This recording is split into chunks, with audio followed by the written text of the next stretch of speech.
Hello les gars, j'espère que vous allez bien. Donc on se retrouve aujourd'hui dans une nouvelle vidéo qui va être du coup sur le sujet des études d'architecture. Je me suis assise, on dirait un peu une prof là avec mon blazer, mes lunettes et tout.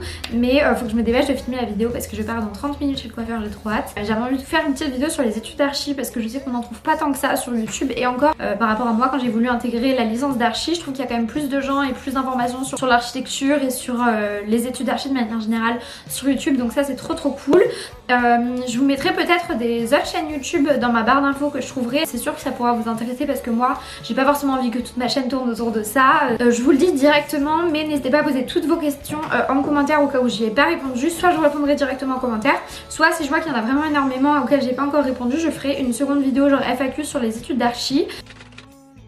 Moi je m'appelle Léa, je suis en L3 à l'ENSA Toulouse, du coup à l'École nationale supérieure d'architecture de Toulouse, et donc je suis à la fin de ma licence et après du coup il faudra faire un master. Mais du coup n'hésitez pas à vous abonner si ça vous intéresse de voir la FAQ ou même juste de me suivre sur Instagram et sur YouTube, et également parce que je vais faire bientôt une vidéo une semaine en archi avec moi, donc même si on est à distance, donc je me dis que ça pourrait vous intéresser.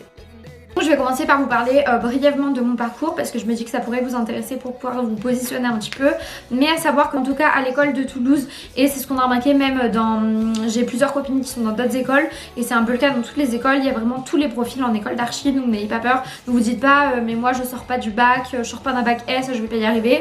Vous pouvez avoir 25 ans, 30 ans et être accepté, comme vous pouvez avoir 17 ans et être accepté. Vous pouvez avoir fait n'importe quel bac, n'importe quelles études, des bacs pro, BTS. Et moi je vous dis mon parcours, mais c'est pas spécialement le parcours type, il y a vraiment de tout. J'ai fait mon collège et mon lycée. Au lycée j'étais en SP Maths, donc c'est même plus les mêmes filières maintenant, et j'étais en sport études danse et j'ai eu mon bac avec 15,5. Je voulais faire archi mais au final je me suis pas orientée en archi directement après le bac. Je suis partie à Polytech Montpellier du coup pour faire une prépa intégrée pour après avoir un diplôme d'ingénieur du coup dans le bâtiment, et je me suis vite rendu compte pendant ma prépa que c'était pas du tout ça que je voulais vraiment aller en école d'archi.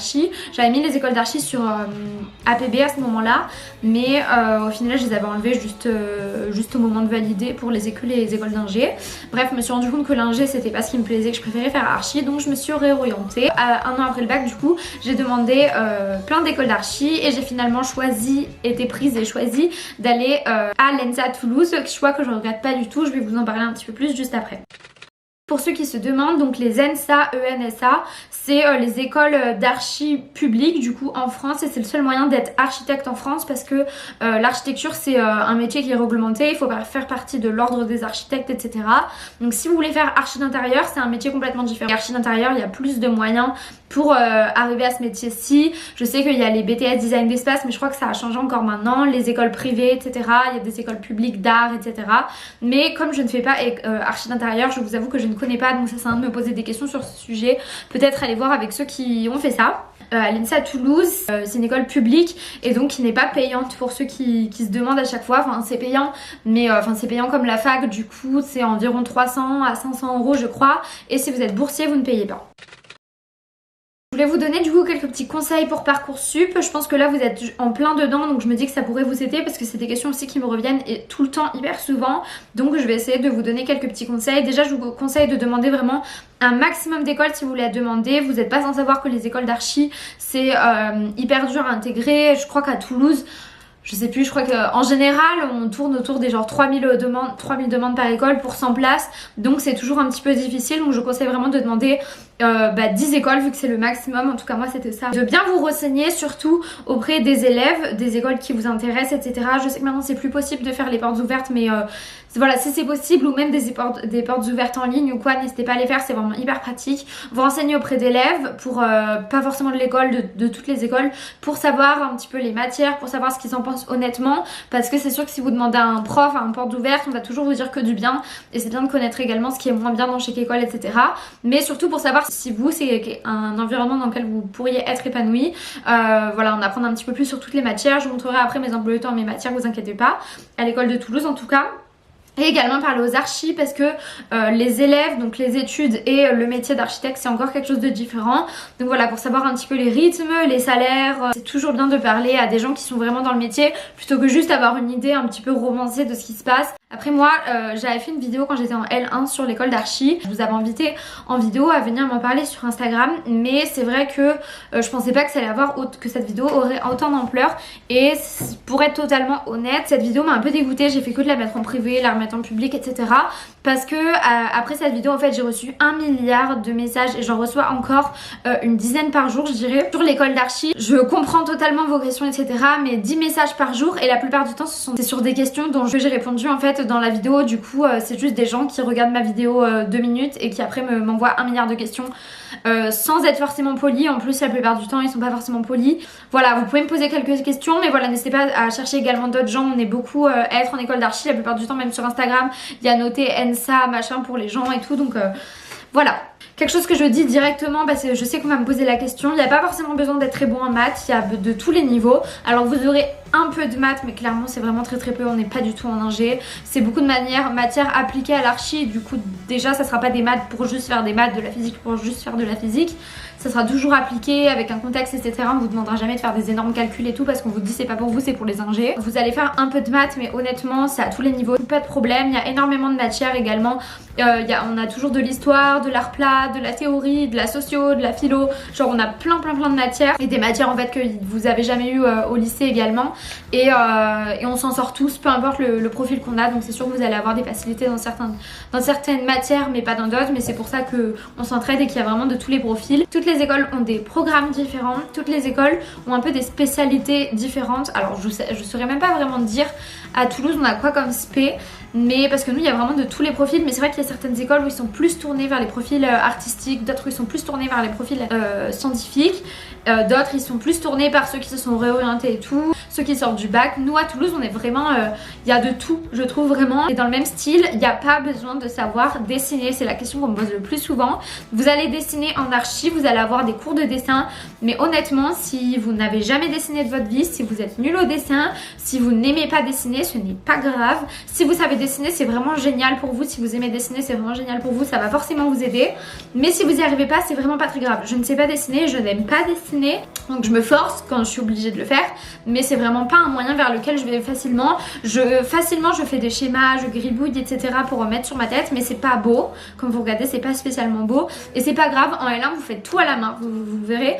En L1 on fait tout à la main, donc c'est sûr que le dessin c'est un plus. Mais à partir de la L2 vous faites tout sur l'ordi. Donc à partir du moment où vous avez l'ordi, voilà, dessiner c'est un plus, c'est sûr et certain. Les profs vous disent de dessiner H24, mais si vous aimez pas ou si vous êtes nul, c'est vraiment pas grave. Vous allez de 1 vous améliorer et de 2 il y a plein d'autres moyens pour vous faire comprendre également. Vous allez peut-être être meilleur sur les montages Photoshop. Si vous êtes un petit peu stressé pour les entretiens etc, ce que je comprends, je vous conseille de vous intéresser un petit peu, d'essayer d'augmenter votre culture archi. Perso j'avais quasiment rien quand je suis arrivée à l'école. Par exemple déjà de regarder les documentaires Arte, du coup sur l'architecture Arte. Je pense qu'on peut en trouver 1 milliard sur YouTube, mais ça c'est sûr ça pourrait faire une bonne culture.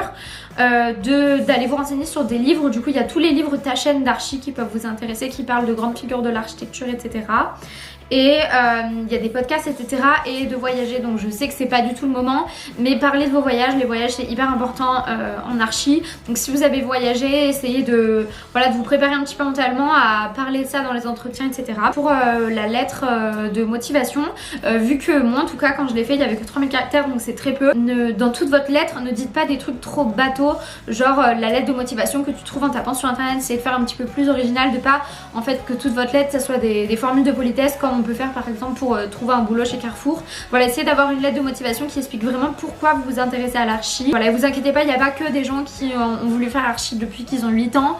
Il y a de tout en école, il y a des gens qui se sont motivés à la dernière minute et ça fera pas de vous un moins bon architecte que vous ayez envie de le faire depuis 1 an ou depuis 15 ans. Si vous n'êtes pas forcément pris dans une école, ce qui a rien de grave, il y en a énormément qui sont pas pris, tout simplement parce que des fois les notes ne sont pas forcément bonnes et si vous n'avez pas pu vous vendre en entretien, ben voilà, c'est pas passé, ou alors cette année il y avait moins de place, ou voilà, il y a plein de raisons. Mais si vous êtes vraiment motivé, il y a pas de raison que vous soyez pas pris l'année d'après. Et donc je vous conseille dans ce cas-là, parce qu'il y a beaucoup de prépas payantes, enfin je vous conseille pas forcément les prépas payantes parce qu'en soi vous pouvez rentrer après n'importe quoi. Je vous conseille plutôt de faire une année de licence, une année d'études, peu importe là où vous êtes pris, une année gratuite. C'est sûr que c'est un plus si ça vous apprend par exemple histoire de l'art, ça pourra vous apporter en fait pour quand vous serez en archi, ou voilà tout ce qui est lié un petit peu, toutes les matières. D'ailleurs vous avez toutes les matières et tous les programmes sur chaque site des écoles d'archi, donc je vous conseille vraiment d'aller vous renseigner sur les sites, il y a plein de choses. Mais ouais, je vous conseille de faire 1 an d'études gratuites parce que ça sert à rien de faire une prépa payante. À mes yeux, je trouve que ça sert à rien. Et pendant cette année-là, si vous n'êtes pas pris, voilà, essayez de faire votre culture vous-même, comme je vous ai dit, avec des livres, des films, des documentaires, en cherchant des trucs sur internet, et en vous entraînant, ben voilà, comme ça, à dessiner, à faire plein de choses. Ça pourra que être un plus, mais ça sert à rien à mes yeux de payer 5 000 € dans une prépa. Et personnellement, parce que je sais qu'on me demande souvent, moi j'ai pas eu de book à faire. Il n'y a qu'une école où c'était à Val-de-Seine. Ils m'avaient proposé de faire un book. On avait la possibilité d'en ramener un, mais je vous avoue que moi j'avais rien fait d'archi, je savais pas dessiner, donc j'ai fait, j'aimais bien les collages, donc à ce moment-là j'avais fait des collages, des montages photos parce que c'était ce qui me plaisait à ce moment-là, en mettant en rapport avec la danse vu que j'étais en sport études danse. D'ailleurs on me demande souvent quelle est l'école la plus facile à entrer ou quelle est la meilleure école. Alors à savoir qu'il n'y a pas de classement sur internet. On trouve un classement, je me rappelle, qui date de super longtemps. Il est faux, ça sert à rien de regarder. Il n'y a clairement pas de classement en école d'archi. Il n'y a pas de meilleure école d'archi, de moins bonne école d'archi. Après il y a des écoles qui sont peut-être plus dures à intégrer. Enfin c'est sûr que s'il y a des écoles qui sont plus demandées, forcément elles vont être plus dures à intégrer. Mais il n'y a pas forcément d'école à mes yeux plus dure. Ça va vraiment dépendre. Déjà au sein d'une école il y a des disparités en termes de difficulté, etc. selon les profs que vous choisissez. Donc voilà, les écoles c'est vraiment hyper subjectif, c'est vraiment fait en fonction des villes qui vous plaisent, parce qu'il faut que ça vous plaise, et en regardant les locaux, en regardant un petit peu les associations qu'il y a, etc. Du coup, juste pour vous dire peut-être, j'avais demandé plutôt les écoles du sud, du coup Bordeaux, Toulouse, Marseille, Montpellier, les 4 écoles de Paris, à Lyon. Et après pour vous dire là où j'ai été prise à Montpellier, à Marseille, à Toulouse et à Paris-Val-de-Seine. Pour vous parler du coup de la licence à Toulouse, donc personnellement j'habite pas à côté de l'école parce que c'est pas forcément un quartier qui m'intéressait et ça m'a jamais embêté. Je sais qu'on me pose la question, c'est sûr pour les baguettes c'est parce qu'il y a plus pratique de prendre le bus, mais ça se fait, on le fait tous. Et voilà, honnêtement j'ai préféré habiter dans un quartier qui me plaisait énormément plutôt qu'habiter près de l'école, parce que je préfère privilégier ma vie de quartier. Je vous avoue que maintenant qu'on est à distance, je regrette pas ce choix du coup. Un truc que j'avais envie de dire, c'est que ces études sont très dures et je trouve qu'elles sont sous-estimées quand on n'est pas dans le milieu, quand on connaît pas du tout ces études. On pourrait croire que c'est des études où on branle rien, pas du tout. Pour vous dire, voilà, on bosse vraiment énormément, donc je pense que toutes les études sont dures honnêtement. Je connais des potes qui ont des études qui sont pas forcément dures. Je connais aussi beaucoup de potes qui sont dans d'autres études qui sont très très dures mentalement, et ce que je tiens à dire c'est que les études d'archi elles sont très dures mentalement. On a énormément de pression et on a énormément de travail tout au long de notre cursus. C'est pas juste la L1, je tenais à vous dire ça parce que dans certaines études il n'y a que la L1 qui va être difficile et après ça va. Les études d'archi du coup c'est licence master et après il faut passer la HO. Je le noterai ici, j'ai jamais le nom exact pour pouvoir travailler en son nom et être inscrit à l'ordre des architectes. C'est des études où tout le long vous taffez tout le temps, vous avez la pression tout le temps. Faut s'accrocher, je préfère le dire parce qu'après on peut tomber de haut en pensant que vous serez tranquille. Chose que je tenais à dire, c'est que j'ai l'impression qu'il y a énormément de concurrence quand même dans un peu toutes les écoles. Pour avoir parlé avec des gens qui venaient de plein d'écoles différentes, je trouve qu'il y a quand même pas mal de concurrence au sein des ateliers ou entre ateliers. Donc alors l'atelier d'ailleurs pour vous dire maintenant, mais je vais vous expliquer un petit peu les cours après, c'est le studio de projet, atelier de projet, ça dépend selon les écoles, mais c'est avec votre prof de projet, le projet que vous avez, etc. Genre un peu votre groupe. Vous aurez pas de souci à vous faire des amis, je trouve que tout le monde s'est fait des super amis, etc. On a tous des groupes de super potes, etc. Et honnêtement c'est ce qui sauve la vie quand vous êtes déprimé, de pouvoir parler à d'autres gens. En général on n'est pas tous déprimés en même temps, mais je pense qu'on passe tous par des passades de moins où on est déprimé à cause des cours, on est déprimé à cause du rythme, à cause de la pression, à cause des résultats des rendus, quand vous mettez toute votre vie dans un rendu et qu'au final ça ne va pas, ça ne plaît pas, on vous descend devant tout le monde, on vous rabaisse. Financièrement ça peut être difficile parce que ça a beau être des études gratuites, vous avez du matériel à acheter, que ce soit du matériel du coup d'art, donc genre chirurgie et plaies, etc. pour faire vos maquettes, pour dessiner, pour tout, ou voilà le matériel technologique parce qu'il faut un bon ordinateur. Moi mon ordi c'est un MacBook Pro 13 pouces et honnêtement il est pas il est super, mais c'est pas le plus fort, c'est pas le plus puissant des ordinateurs et c'est vraiment le minimum à avoir parce que là ça y est on arrive en L3, en plus en étant à distance toute la journée, il chauffe énormément. Vous pouvez être team Mac ou team PC, franchement les deux fonctionnent. PC du coup ça vous revient moins cher d'avoir un PC, ça dépend des écoles, peut-être attendez si vous êtes en train de postuler pour les écoles d'archi, attendez d'acheter un ordi quand vous serez dans l'école parce que selon les écoles c'est pas, tout le monde pense pas la même chose, mais perso à mon école on est quand même beaucoup à avoir Mac et maintenant la plupart ils ont un Mac 16 pouces, celui qui coûte plus de 3000 euros. Je peux comprendre que vous ayez envie de travailler, besoin de travailler à côté, mais honnêtement je connais personne qui arrive à travailler à côté des études, arrive à avoir un salaire à côté des études, je veux dire un salaire constant, vous faites toutes les semaines 15 heures par semaine par exemple, sans aller au rattrapage ou redoubler. Je pense que c'est possible d'avoir un taf à côté si vous arrivez à... Si c'est un taf que vous pouvez moduler, c'est-à-dire une semaine ne faire que 2 heures et l'autre semaine faire 15-20 heures. Mon S5 par exemple, travailler à côté c'était impossible. Ça aurait été vraiment impossible. J'avais trop de taf et je considère YouTube comme un travail parce que j'y passe beaucoup d'heures par semaine. On va dire au moins 15 heures par semaine sur YouTube, 15-20 heures. Mais enfin voilà, c'est moi qui gère, du coup ça va, je peux m'en sortir parce qu'il y a des semaines où je vais pouvoir bosser 20 heures et il y a des semaines où je vais y passer 2 heures. Mais quand vous faites un taf, genre par exemple à McDo ou quoi, faut que ça soit vraiment un taf en fait que vous pouvez moduler. Vous pouvez une semaine beaucoup bosser, une semaine leur dire c'est impossible parce que sinon c'est sûr que vous loupez vos rendus si vous travaillez 10 heures à côté quand vous êtes en semaine de rendu, etc. Et aussi moi dans mes choix d'école, je sais que ça peut en intéresser certains, je m'étais beaucoup renseignée sur les partenariats à l'étranger qu'ils avaient. Donc si vous avez vraiment un pays dans lequel vous aimeriez voyager, faire un Erasmus, n'hésitez pas à vous renseigner par rapport à ça, regarder un petit peu les partenariats, parce que par exemple je pense à une copine qui voulait partir au Japon. Il n'y a pas toutes les écoles qui proposent un partenariat au Japon. En plus de la licence de Toulouse à proprement parler, personnellement je trouve que c'est une super bonne licence. Je trouve qu'il y a un très bon programme, de très bons profs et on apprend énormément et honnêtement je trouve qu'il y a quand même beaucoup de matières et certaines qu'on aurait peut-être pu enlever ou en tout cas enlever le nombre d'heures, mais je trouve qu'on apprend quand même beaucoup de choses, etc. Que toutes les licences n'ont pas les mêmes cours. Genre je sais pas pourquoi, c'est pas réglementé, on a tous des cours un petit peu différents selon les écoles. Mais en tout cas je trouve qu'à Toulouse on a vraiment une très bonne licence. Honnêtement plusieurs fois je me suis dit genre c'est vraiment des bons profs, etc. Mais comme d'hab on a des profs qui sont moins impliqués, moins bons ou moins sympas.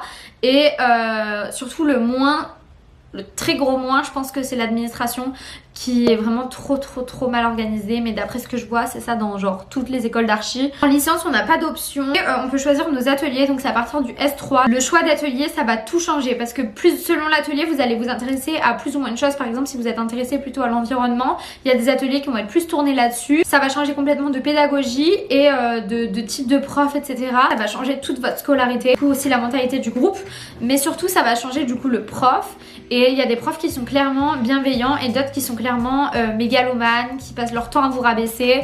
Et c'est un coup à pleurer toutes les semaines et à être très mal. Et il y a des profs qui font énormément de favoritisme et d'autres qui sont plutôt objectifs. Donc voilà, ça va tout changer. Faites super attention selon les ateliers. C'est pour ça que je vous dis qu'au sein d'une école même, c'est difficile de dire les écoles où il y a beaucoup de taf et d'autres non, parce que ça va clairement dépendre d'un atelier. Au S5 là, il y avait des ateliers où il y avait énormément de taf, comme le mien, où on faisait du réveil au coucher tout le temps, même le week-end et tout. Et il y avait d'autres ateliers où ils pouvaient bosser une journée par semaine et après ils étaient tranquilles, donc ça change clairement tout. On m'a demandé pour les années de licence que j'ai trouvé le plus dur et etc. Et honnêtement donc la L1 c'est dur plutôt mentalement parce que c'est une année où on essaye de vous forger. Encore une fois ça va dépendre du prof sur lequel vous êtes tombé, mais perso je suis tombée sur un prof que j'ai pas du tout apprécié et qui rabaissait énormément, qui faisait énormément de favoritisme et j'ai vraiment très mal vécu cette année.